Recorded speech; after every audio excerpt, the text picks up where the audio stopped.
പൂജാ bumper ഒന്നാം സമ്മാനം നേടിയ ഭാഗ്യശാലിയെ കണ്ടെത്തി. 12 കോടി കരുനാഗപ്പള്ളിക്കാരൻ ദിനേശ് കുമാറിന്. പൂജാ ബമ്പർ ഒന്നാം സമ്മാനമായ 12 കോടി ലഭിച്ചത് കൊല്ലം കരുനാഗപ്പള്ളി സ്വദേശി ദിനേശ് കുമാറിന്. കൊല്ലത്തെ ജയകുമാർ ലോട്ടറി സെന്ററിൽ നിന്ന് ബമ്പർ എടുത്ത സബ് ഏജന്റാണ് ദിനേശ് കുമാർ. ഫലം പുറത്തു വന്നതോടെ ഒന്നാം സമ്മാനം നേടിയ ഭാഗ്യശാലിക്കായുള്ള തിരച്ചിലായിരുന്നു.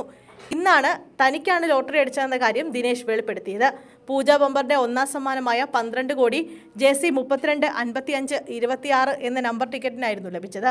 12 കോടിയുടെ ഒന്നാം സമ്മാനമാണ് ദിനേശിന് കിട്ടിയത്. നികുതികൾ പിടിച്ച ശേഷം 6.18 കോടി രൂപയാണ് ദിനേശിന് കയ്യിൽ കിട്ടുക.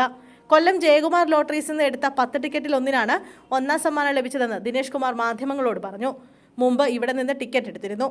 അപ്പോഴൊക്കെ ചെറിയ സമ്മാനം ലഭിച്ചിരുന്നു. ഇതാദ്യമായാണ് ഇത്ര വലിയ തുക സമ്മാനമായി ലഭിക്കുന്നതെന്ന് ദിനേശ് കുമാർ പറഞ്ഞു. ലോട്ടറി അടിച്ചതറിഞ്ഞ് ഇന്നലെ ഉറങ്ങാൻ കഴിഞ്ഞില്ല. ഇന്നാണ് ഒന്നാം സമ്മാനം ലഭിച്ച കാര്യം വീട്ടുകാരെ അറിയിച്ചത്. ലോട്ടറി തുക ബാങ്കിൽ നിക്ഷേപിക്കാനാണ് ആഗ്രഹിക്കുന്നതെന്നും അദ്ദേഹം പറഞ്ഞു. ഭാര്യയ്ക്കും 2 മക്കൾക്കുമൊപ്പമാണ് ദിനേശ് ജയകുമാർ ലോട്ടറി സെന്ററിലെത്തിയത്. മാലയിട്ട് ബൊക്കെ നൽകി പൊന്നാടി അണിയിച്ചാണ് ദിനേശിനെ ലോട്ടറി സെന്ററിലുള്ളവർ സ്വീകരിച്ചത്. തലപ്പാവും അദ്ദേഹത്തെ അണിയിച്ചു.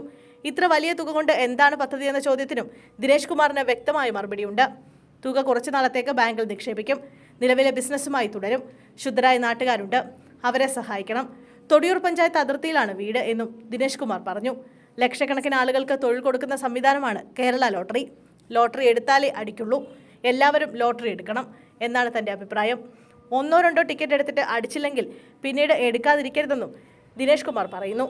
സ്ഥിരമായി ബമ്പർ എടുക്കുന്ന ആളാണ് ദിനേശ് കുമാർ. ഇത്തവണ 10 ടിക്കറ്റ് എടുത്തിരുന്നുവെന്നും അദ്ദേഹം വ്യക്തമാക്കി.